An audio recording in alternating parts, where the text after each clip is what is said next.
Elliot Goldman arrived home an hour earlier than his wife, Hannah. He took a beer out of the refrigerator and sat down to rest. He noticed one of his wife's women's magazines on the coffee table.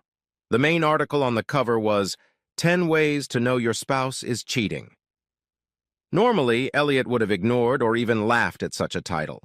However, in the last month or so, he felt a change in power, his marital hitch. He read the article and immediately rebuked himself for trusting such lists. Yet the seed of doubt about his wife's behavior after 6 years of marriage was sown. A few days later, one of his co-workers came to see him after lunch. "Hey, Al, I don't know if it's true or not, but I saw your wife at lunch with a guy." "She works with several men. I guess it's not unusual for her to have lunch with one of them from time to time." "But do she and the guy usually hold hands, pet each other, and hug?" He pulled out his phone and showed Elliot. After watching the video for a couple of minutes, Elliot remarked, "They do look very cozy, don't they? Did you happen to hear what they were talking about?" "No, I was too far away. I know they were smiling and laughing and looking at each other lovingly." "Did you see where they went afterwards?" "No. By the time I paid the bill, they were gone." "Well, that's probably nothing, but I need to talk to Hannah. Send me the video." That night, Elliot got home just before Hannah. "Hey, big guy, how was your day?" Interesting. How about your day? Anything special?" "Same old, same old." "How long is your lunch break?" "Why do you want to know? Are you planning on surprising me and taking me to lunch one day?" "That would be great." "I just wanted to know how much time you have. It would mean what restaurant we could go to." "Officially, we only have half an hour, but we can stay longer if we let the secretary know." Have you had any of these long lunch breaks lately? Do these questions make sense? Okay, spit it out. Why are you really asking these questions? Elliot pulled out his phone and showed Hannah the video. Hannah replied, "So what?" "It looks like you're really friends with this person." Hannah laughed. "You mean because he's affectionate?" "You were both affectionate." "That's so sweet." "What are you talking about?" Elliot was starting to get angry. "It's so sweet. You're jealous. You're jealous of Spencer, the gay guy. We touch each other like I touch all my girlfriends. Believe me, there's nothing romantic about our touching. I guess I should be flattered that you're jealous. It means you value our marriage if you're upset about a possible rival." Hannah smiled broadly. "Al, remember, appearances can be deceiving. Well, I can't say he's gay. If you really want to know, talk to everyone I work with. Or better yet, check out Spencer's Facebook page. He doesn't hide his gender preference. Facebook Elliot did check, and the guy's Facebook page said he was gay and in a relationship, a homosexual relationship." Elliot was ashamed that he had doubted Hannah. A few days later, Hannah called her husband to tell him that she had to work late and that he had to go and eat without her. That almost never happened. Hannah's job just didn't require extra time in the evenings. Elliot remembered the list. Unexpected delay at work was number 4 on the list of signs of cheating. Elliot walked into his favorite restaurant and ordered food. His plan was to bring his poor, overworked wife dinner, if that's what she was really up to. If he was wrong, he would simply join her for dinner. The guard knew Elliot and let him in. Elliot declined the guard's offer to inform his wife of his arrival. He wanted to surprise her. God, how he wanted to surprise her. As he approached her office, he heard 2 voices, one male and one female.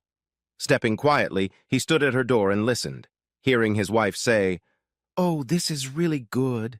Elliot, anticipating their upcoming date, quickly opened the door. Hannah and the man she was working with were standing over the architect's desk, looking at a large sketch of an organizational chart. They were both fully dressed and nothing seemed out of place.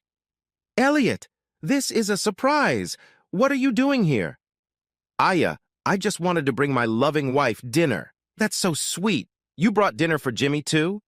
Trying to think quickly, Elliot answered, "There are 2 dinners." "So you've already eaten?" "Yes, I've already eaten. Well, I gotta get home. I'll see you at home. Sorry to barge in. Jimmy, I'd like to see my husband off. I'll be back in a second." They headed for the elevator. As soon as the door closed, Hannah got angry. "I'm sorry, but I don't believe in good husband. You've never done anything like this before? Walk into my office without even knocking? If this has anything to do with your stupid jealousy again, we could have a problem. We'll talk when I get home." Scolded properly, Elliot waited for Hannah to slap him. It all started before Hannah even took off her coat and hung it up. At first, I thought it was cute that you were jealous of me at lunch with Spencer. And now you're checking up on me because I had to work late? Jimmy asked me if you're always this suspicious. Elliot, this is getting more than annoying. If you think I'm making fun of you, I want to hear it now. She stood with her arms crossed over her chest and frowned. Well, the thing is, I love you very much, and I know that other men appreciate your beauty as much as I do. I've always considered myself so lucky to be married. I find it hard to believe that other men don't hit on you. I'm afraid you like it. What a load of crap. Well, other men hit on me, not a lot, but sometimes. But that's not the problem. The problem is that you think I'm actually capable of responding to advances. Are you really that insecure about our relationship? If so, I suggest you pull your head out of your ass immediately. Comprende? Yes, dear. I'm sorry. Please don't be mad at me. I love you so much. Well, you can't love me in bed tonight. You need to sleep in the guest bedroom tonight, although I hope you don't stay up all night figuring out what you need to do. Hannah headed to the bar and poured herself a drink. Elliot went to get the guest bedroom ready.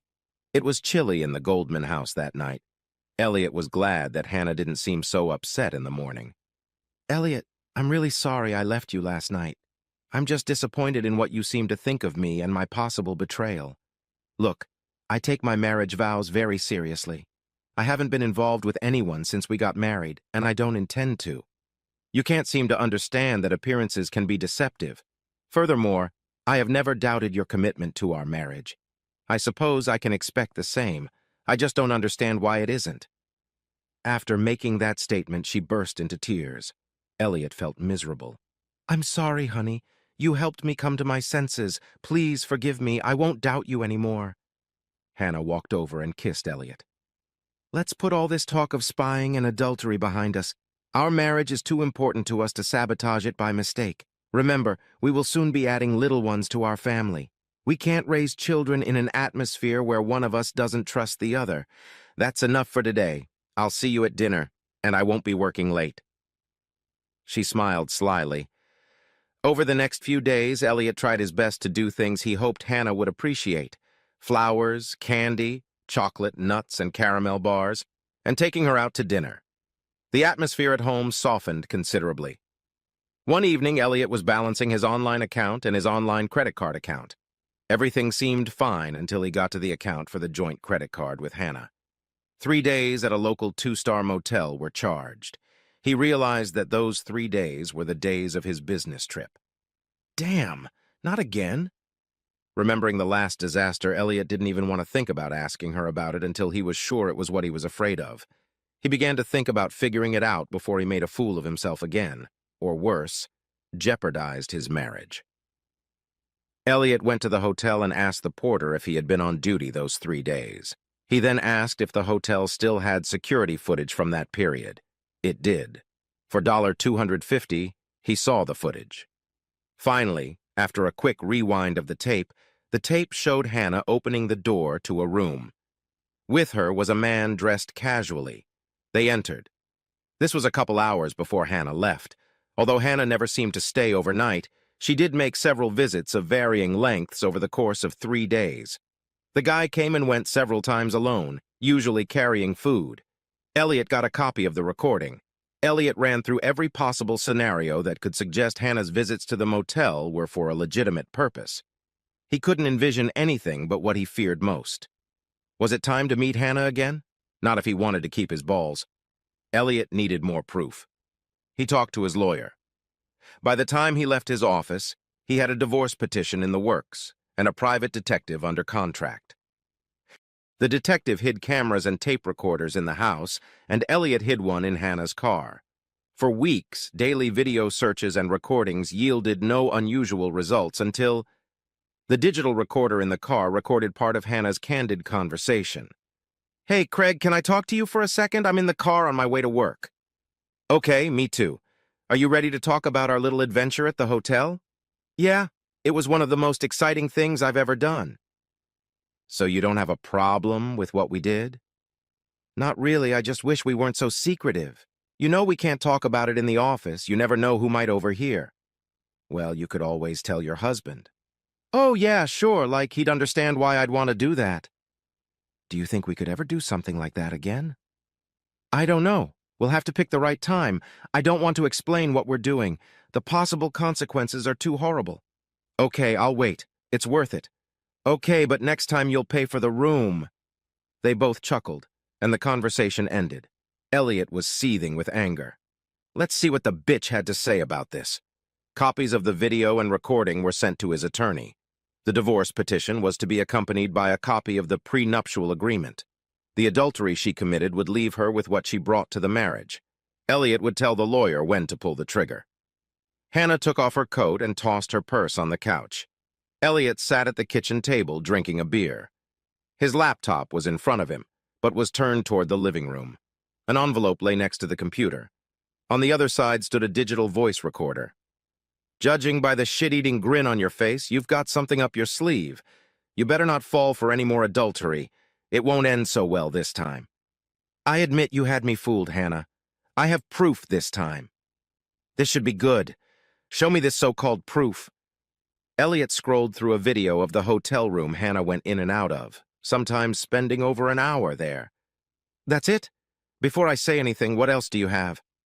Elliot scrolled through the tape of the conversation in the car. His confidence was waning, given Hannah's smug attitude. Hearing the recording of the call, Hannah smiled. This is going to cost you big time, asshole. First of all, the video. I agree that it shows me going in and out of a hotel room with a man. His name is David. What you don't see is that his sick wife is in the room. Don't you remember that my office helps support the Fairview homeless shelter?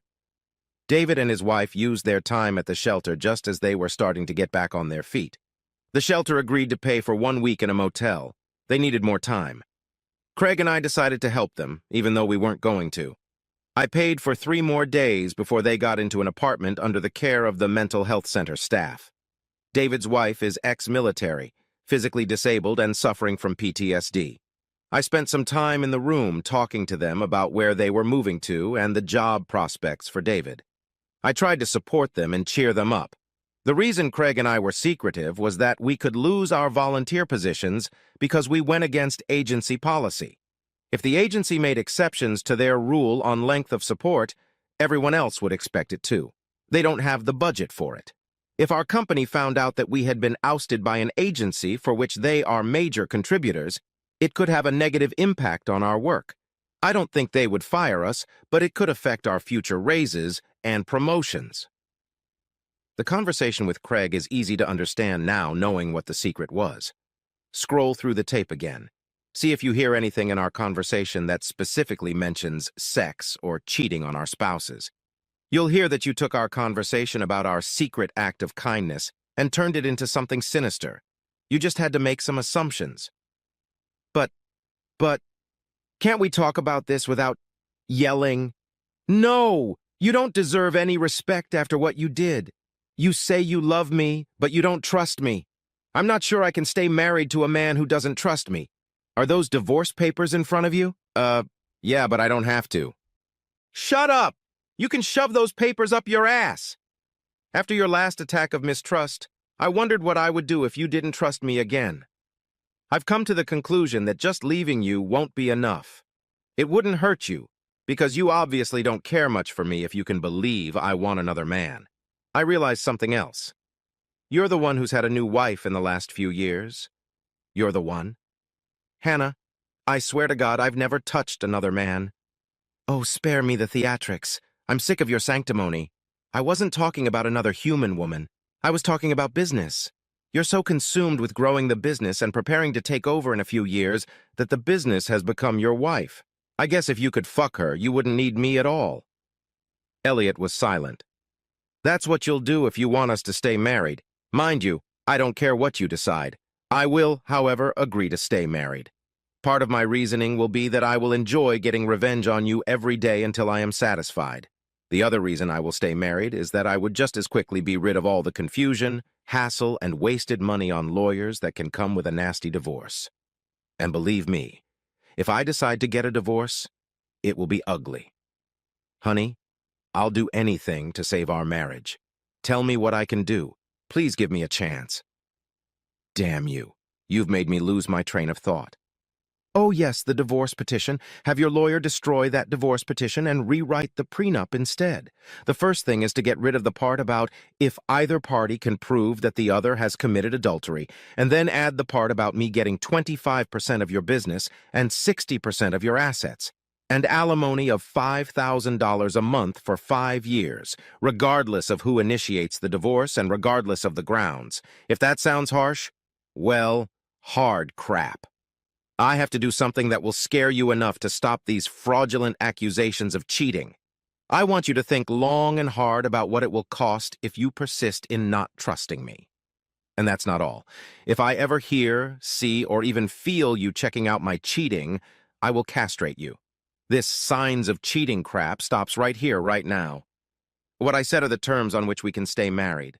Call me when you decide. Hannah left the house and drove away. Elliot was desperate. Why can't I learn? I'm such a fool. I should have trusted her. What will happen to my trust in her? Maybe she's right about me focusing more on the business and not on her. I really don't want a divorce. Maybe I don't deserve her. At least I get to kiss her ass for as long as it takes. I guess I'm lucky she's giving me a second chance. He called his lawyer and told him to drop the divorce and renegotiate the prenup instead. His lawyer protested vigorously, but to no avail. The next day, Elliot got a call from a private investigator. You still want me to look after your wife? No, just send me the last bill. I can't right now. I have to see how long it takes me to remove all the cameras and recorders, but you could save money by taking them down and returning them to me yourself. That would help me since the catch the adulterer business is really booming right now. You know what they say? Blessed are the crooks, because they keep private investigators in business. He grinned. Of course I can do that. Elliot left work early in case Hannah came home. He took down all the cameras, which wasn't an easy task. Some were in high places, and he strained his back as he searched. When he reached for the recorder in the kitchen cabinet next to the house phone, he accidentally pushed it even deeper. Trying to reach out and reach for the tape recorder strained his back even more. He barely made it to the chiropractor in time. Fortunately, the chiropractor was able to provide assistance. He was given muscle relaxants and told not to strain his back for a month or so. Elliot had a new prenup ready to go. He was about to call Hannah to sign when the private investigator called. Hey, kid, I thought you already handed me the gear. I need it as soon as possible. Oh, crap. I hurt my back trying to get the last tape recorder. I forgot all about it on my trip to the chiropractor. I have everything in my basement except one tape recorder. I'll go home right now and bring it all to you this afternoon. After lunch, Elliot headed home. It was obvious that Hannah had made breakfast and hadn't cleaned up. Elliot reached for the last recorder. Not wanting to injure his back, Elliot pulled out a grabber. It took a few tries, but Elliot grasped the recorder and pulled it out. He noticed that there was a recording from the last time he checked. On the way to the office, Elliot decided to listen to the tape. It was Hannah and the man he mistook for Craig. It was a face-to-face conversation, not a phone call. They were together in the living room, he assumed. He heard Hannah offer, "Do you want to have a drink first?" "Yeah, we've got plenty of time, haven't we?" "Yes, well, my husband won't be home for a few more hours, but I have to be back at work by 2 o'clock. "Did he say anything about a prenup?" "He said it'll be ready any day now. I can't wait to file for divorce and be a single woman again, a rich single woman." "Hey, what about me? I thought we were getting married." "Don't you think your wife will be upset that we're getting married?" "It's okay. I'm just waiting for the right time. I don't want to be completely impoverished because of her." "But your sweetheart's about to get obscenely rich. Don't you think I won't take care of you?" "But you don't have any money yet, do you?" "Great, another man who doesn't believe in me," Hannah laughed. "I have to admit you handled that flawlessly. Magazine article on the coffee table. Gay lunch. God, I had to put up with that fruit for 3 lunches before that damn friend of Elliot's finally saw us. I was afraid I'd have to fuck Spencer on the table to get his attention. Then evening work with Jimmy. Good thing Elliot showed up on time. Jimmy was upset that he had to stay late at work for something that could obviously be done during the day in 15 minutes. How did you know about the cameras and recorders? I just assumed that his lawyer would recommend it. I looked for a couple days before I found them in the house and one recording device in the car. I just checked. They're all off now. The best part is the motel charge and the fake phone call. I'm glad you gave me the script. I think I would have ruined it if I had to improvise. I had to choose my words carefully so they could be interpreted in two ways. It worked perfectly. Everything worked perfectly. You're so smart, it's scary. Well, there was one trap that didn't work. Did you forget about the marks on my panties? I was hoping he'd find them and accuse me of cheating. Then I'd make him take a test where he'd find out it was just mayonnaise. It would be fun to attack him for being jealous of mayonnaise. Do we really have to wait for real sex yet? I'm very horny. You know I wanted to be very careful not to have sex in case Elliot got lucky and discovered us. Still, I think we're safe now. There's no way Elliot will spy on me again. Even if he suspects something, he'll be too scared to do anything about it. That's the beauty of my plan. Since he won't be checking up on me, we can have sex without worrying too much. I'm more than ready for today. This is the first time we've had more than an hour. Just think, soon we can fuck all day and all night as much as we want. And we can do it in Hawaii, Rio, Bermuda, or the penthouse of the Hyatt Hotel. I'll still keep our current sex life with my wife on a slow burn to be safe. We are too close to explode right now. Tell me again, how long do you have to wait before you divorce her? It'll be a couple years before she turns 30 and inherits her grandfather's share of the business. He'll pay us a fortune, 7 to 8 figures, to get back the 25% of his business that I'll get in the divorce. He would never give up that much control. Don't worry, baby. We can have sex, but only when the time is right and Elliot can't catch us. 2 years? I don't know if I can take it that long. Honey, we've accomplished what we've accomplished by being smart and careful. Just hang in there a little longer. I promise I will rock your world as many times as you can stand it. Think about what we're doing today as an appetizer. By the way, you need to get more involved in your divorce, or I'll start looking for another guy. You better be kidding. I'm good. I'm going to go see a lawyer soon and get started. I guess I really don't have to worry about what I'm getting out of my marriage as long as I'm with you. So, time for the bedroom? No, I don't want to mess with new sheets.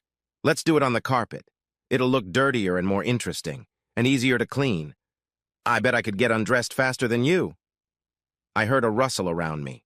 The worst part was what she said. I can feel you so much better than my weak husband. Take me harder, baby. Fuck me harder. Elliot was almost catatonic. After regaining consciousness, he went back to his office. He called his detective and said he wanted to buy the remaining tape recorder. The rest of the gear would be returned. He called his attorney, who was happy to go back on the divorce decree and forget about the new prenup. Elliot told Hannah that there was a problem. His lawyer had quit because he thought a new prenup was not in Elliot's best interest. He promised her that he had a new lawyer who only cared about getting paid. The new prenup is due in about a week. In the meantime, Elliot took care of business. 10 days later, Elliot asked Hannah to meet him at his home. Hannah was shocked to see a replay of the last scene at the house. Elliot, a laptop, a tape recorder, and an envelope lay on the kitchen table. Once again, Elliot had a just-swallowed-the-canary expression on his face. This better not be a repeat of what happened last time. I'm going to get the sharpest knife we have. You should have said, "Show me the proof." Hannah had an uneasy feeling. She rummaged through her memory, trying to find some proof. She couldn't think of anything. Okay, Sherlock, what have you got? First, Elliot scrolled through the tape of her conversation with Craig. But all the recording devices had been confiscated. She started to panic. It's illegal to record private conversations. You can't use it in court. Elliot then turned on the video on his computer. It was Craig. Craig confessed to everything, saying it was Hannah's idea. He's lying. You must have bribed him or threatened to tell his wife. I'll crucify you in court. In court, video and recordings were allowed as this was not a criminal trial, and the crucified person was Hannah. The prenup was honored, and she left the marriage with what she went in with, just under $3,000. What's more, she owed her lawyer a huge debt, but the lawyer was out of luck. Hannah disappeared with the money and the car.